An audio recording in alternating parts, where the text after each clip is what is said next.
insert a wide receiver in this draft class that you love, and tell me not that's going to change the narrative, that's going to change the price on Bryce Young after the NFL draft. Last minute dynasty players, they need to be going out and trying to acquire before I personally believe their value is going to rise after the NFL draft, or maybe after some certain situations do clear up for some of these players. So let's not waste any more time. Let's get straight into it. All right, my first player here at the quarterback position, he is somebody that I'm wanting to buy currently, and I think a lot of people have already spoken about him, have been breaking things down when you think of this player at the quarterback position, the former first overall pick going to the Carolina Panthers, and that is Bryce Young. Absolutely, we can all agree that Bryce Young did not have the best season last year. It was absolutely terrible. It was in shambles. No one was expecting him to honestly be this bad and have concerns about him going into his second year. Finished as QB 23, only averaging 10.4 fantasy points per game. But we have to recognize what was happening. This whole head coaching regime, front office situation was an absolute shambles. No one was expecting. Everyone thought, Frank Wright was coming in, Josh McCown, we have a good offensive coordinator. Things were happening with Bryce Young. You bring in Adam Thielen, you draft Jonathan Mingo, you sign Miles Sanders, and you think, okay, you can see the pathway. You can see how things are going to be turning around, but that wasn't the case here. But there's new hope, a new light at the end of the tunnel, if you will, going into the 2024 season, and why you should be trying to acquire Bryce Young sooner rather than later, specifically before the NFL draft. New weapons are going to be coming and emerging for this offense. We've seen the Carolina Panthers make a move to acquire Deontay Johnson for this team. Now, that really has only been the offseason moves they made. They do sign some offensive line tackles, or offensive line men, and that's going to help Bryce Young to stay protected in that pocket that was absolute shambles last year. I'm pretty sure he was top 5 in getting sacks, in the NFL of last year. But what's really exciting is this new head coaching regime. David Cannell's coming from the Tampa Bay Buccaneers absolutely changed that offense around this past year. Coming into the 2023 season, I was on the boat, on the train, on the bandwagon that the Tampa Bay Buccaneers was going to be absolutely terrible. If you remember the reports coming out of the Bucs facility in preseason, it was like Baker Mayfield can't get connections with anyone. With Mike Evans, Chris Godwin, with all these new players on this offense, nothing was happening, nothing was clicking. And then they come out and go 9-8 and go to the playoffs. Baker Mayfield has his best season as a quarterback and goes to the playoffs and wins it. Has his highest yardage as well. 4,000 yards he threw in 2023. His highest touchdown percentage as well. Or not his highest touchdown percentage, but the highest touchdowns he's thrown in his career in 28 touchdowns. Okay? You think of the completion rate as well for someone like Baker Mayfield this past year. 64.3 completion rate of his passes this past year. That is highest so far in his career. That is, once again, new hope, light at the end of the tunnel for someone like a Bryce Young, who we all believe, and we can all personally say right now, we do believe he is a better overall talent. At least in my opinion, he's a better overall talent, a better overall quarterback than Baker Mayfield coming out of college. Now, they do have different traits. There are different quarterbacks as a whole. But if I could go back and do my pre-draft process on Baker Mayfield like I did on someone like a Bryce Young, I would say that Bryce Young is a better quarterback than Baker Mayfield. Continuing with some of these additions that are going to be coming for Baker Mayfield, for Bryce Young. Now, they don't have their first round pick, but what do? They go out and get another pick by trading away Brian Burns to the New York Giants and getting a pick in the second round, the early second round. So now the Carolina Panthers, they may not have a first round pick, but they have the 33rd overall pick and the 39th overall pick in the second round. I am not saying this is going to happen, but I will not be surprised if they maybe package both of those picks and move up in the first round for someone that they absolutely love. I'm not saying that's going to happen, just saying I will not be surprised because this team does have the capital to move back up into the first round. Not only that, if that doesn't happen, what have we seen and who have we seen get mock draft to this Carolina Panthers team? What was the biggest thing that we had a problem with last year with this wide receiver core? There was no separation. So they go out and get someone like a Diontae Johnson who can separate, one of the best separators in the NFL, and can play a big body wide receiver on the outside or in the slot. With the 33rd overall pick in a draft class that is deep at the wide receiver position, is that a Ladd McConkey? Is that an Xavier Worthy if he falls to the second round? I mean, is that an Xavier to get? Is that insert a wide receiver in this draft class that you love and tell me not that's going to change the narrative, that's going to change the price on Bryce Young after the NFL draft? What if they draft two wide receivers? Let's say Troy Franklin is available at the 33rd overall pick, and then Ladd McConkey falls to the 39th overall pick. So you have Diontae Johnson, Adam Thielen, Ladd McConkey, Troy Franklin with Miles Sanders and Bryce Young, who knows how to spread the ball around and just needs more help with getting wide receivers and weapons open. That, once again, automatically changes our perception of someone like a Bryce Young. Currently in the community right now, Bryce Young is a decent price. You know, I look at this price point right here for Bryce Young. He's not wide receiver. He's quarterback 19 at the moment.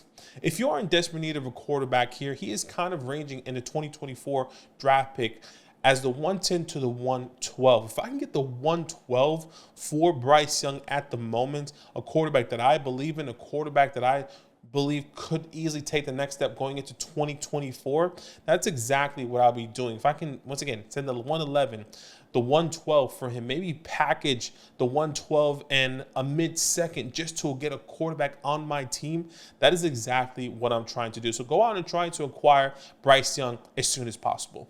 All right, my second player on this list that I actually had a whole other video planned for you guys, but since we had this conversation, I actually canceled all my plans and said, I need to make a video now to start a conversation for you guys. And I may not have all the data, I may not have all the analytics, but comment down below and let me know if you agree or disagree here. But at the very moment, one of the players that I'm interested in selling at the right time, maybe after the NFL draft or maybe before the NFL draft, depending on how your community or your league views this player, is Anthony Richardson. Now, I am going to be making a video later on after the NFL draft when everything is settled down on the hit rates of mobile quarterbacks versus non-mobile quarterbacks and what that looks like for the fantasy success. At the moment, the whole fantasy community loves mobile quarterbacks. Why? Because they give you more fantasy points. We all know that. But someone like a Lamar Jackson, a Justin Fields, we've seen how volatile they can be in the community, how up and down their fantasy output has been, and their inconsistency when it comes down to health. Now, this is exactly why I'm bringing up these two guys, because we've seen success and we've seen injury and we've seen not success and we've seen trade when you think of Justin Fields. Let's start off with Lamar Jackson. Lamar Jackson, a lot of people love him, but in the community right now, he's QB4. He's never been that top quarterback. Well, he has been the top quarterback in Dynasty coming out of that MVP year. But what was the biggest concern after that was the injuries. He got injured back-to-back, essentially to back 3 years. It felt like in a row that he was injured, and maybe pockets of time, maybe it was 1 or 2 games at a time. But one of the biggest things that a lot of people didn't like about mobile quarterbacks is that how injury prone they could potentially be for your fantasy team. That's the same to be said with Justin Fields, where we saw him be a mobile quarterback and get injured and miss some time, and you were hurting when you didn't have someone like either one of these guys. Now, granted, the non-mobile quarterbacks can get injured as well, but less likely for them to get injured. So keep that in mind. Now, the success when it comes down to not the success, but when you think of Anthony Richardson and what he could potentially be and what his career is going to trajectory is going to look like, at the moment, it's exciting. But at the same time, I see red flags. You see in week 1 and 4 where he finished as a top 5 quarterback. In week 1, finished with over 21 fantasy points against the Jacksonville Jaguars. We're saying this is the Anthony Richardson that we know and love, right? He rushed for a touchdown, but he threw for over 200 yards. Week 4 against the Los Angeles Rams, he rushes for a touchdown, threw for 2, threw for over 200 yards, finished as QB2 in the community that week. One of the biggest things for Anthony, what was the biggest thing for Anthony Richardson coming out of college? What was the biggest concern? We saw in the NFL Combine results that incredible athlete, incredible speed, big size, big arm.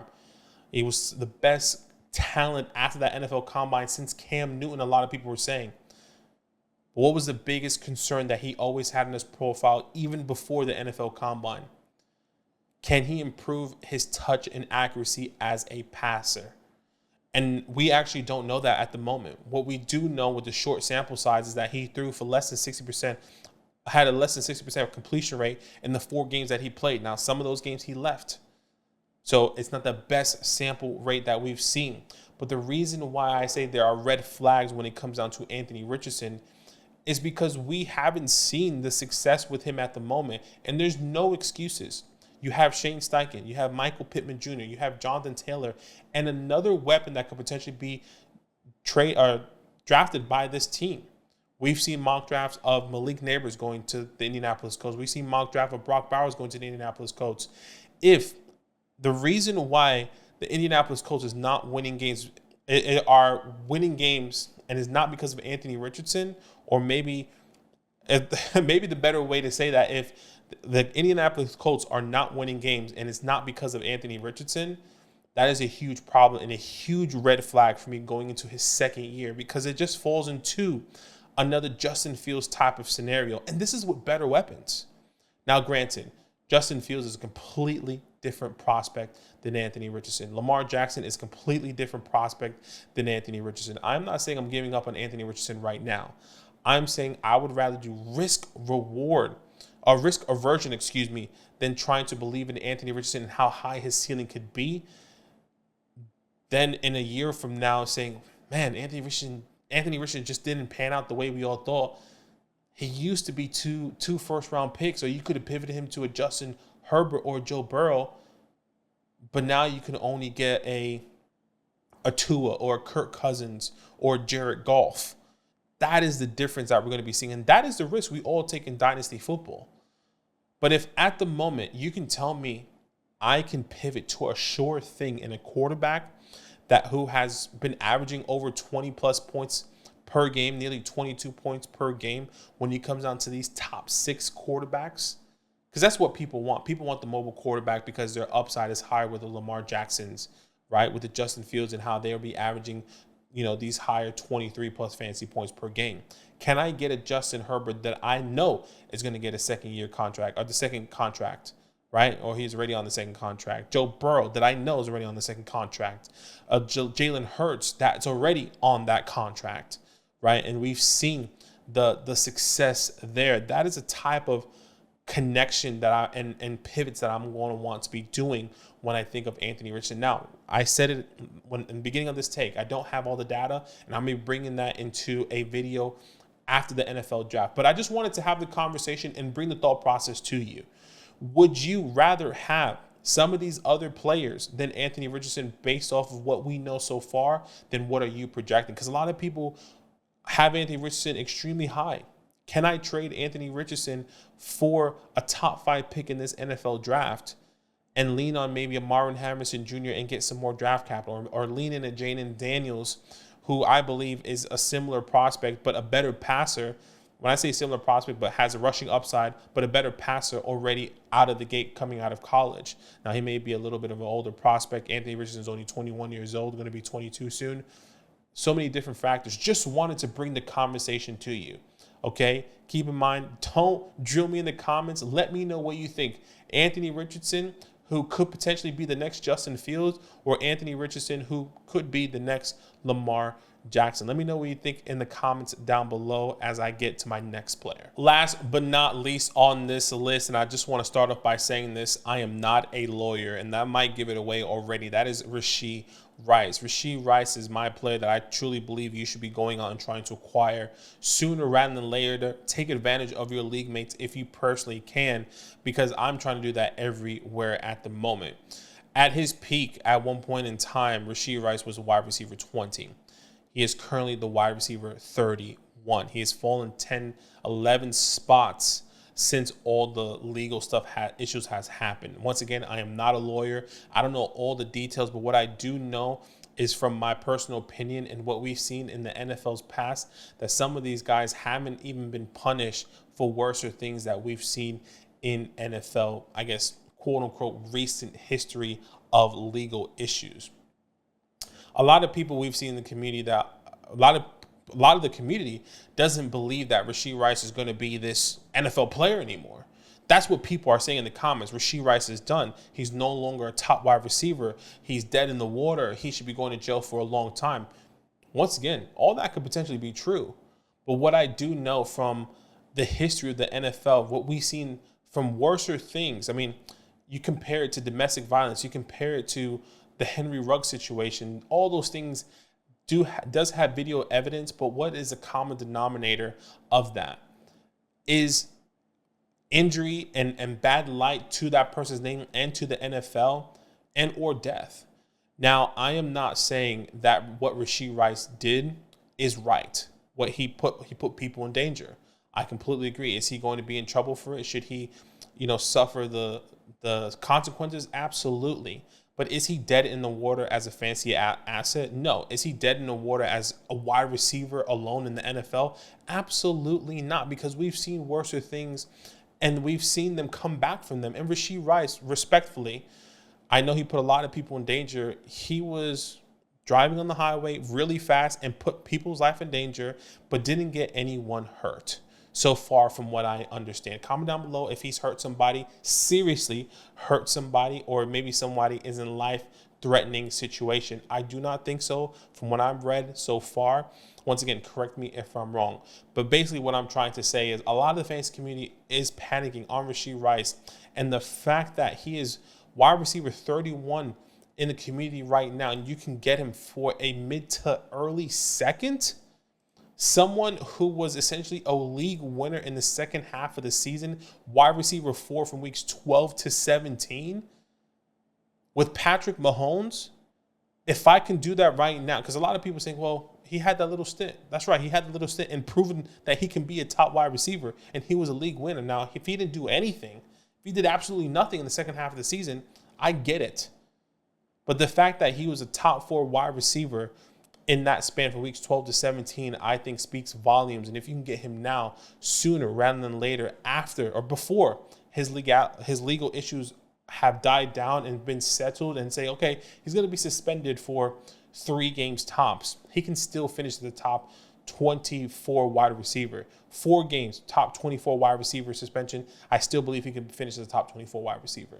I said this last year, a different scenario with Alvin Kamara.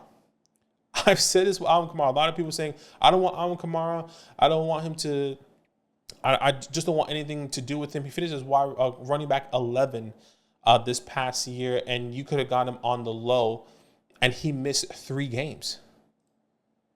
I think, look, different scenarios, different positions, but even if Rashee Rice, let's say tomorrow, as this video, you're watching this video, there's a news break comes out, and Rashee Rice is suspended in 3 games, his value is going to rise at least, I would say, 5 to 6 spots, because a lot of people are saying, well, he's going to miss 4 games. He's going to come back to the team. That's it. That's what people want to hear, is to know that their player is going to be okay. And if you can give them reassurance, especially in a class like this in 2024 with the 201 to the 204, I'm doing that immediately here. So Rashee Rice, Anthony Richardson, and Bryce Young are some trades that I do believe, last minute trades you should be doing either before the NFL draft or after the NFL draft, guys. Guys, let me know what you guys think below. Let's have a conversation about the Anthony Richardson. I truly want to know what you believe, and I'm excited to do that research for that video coming out once again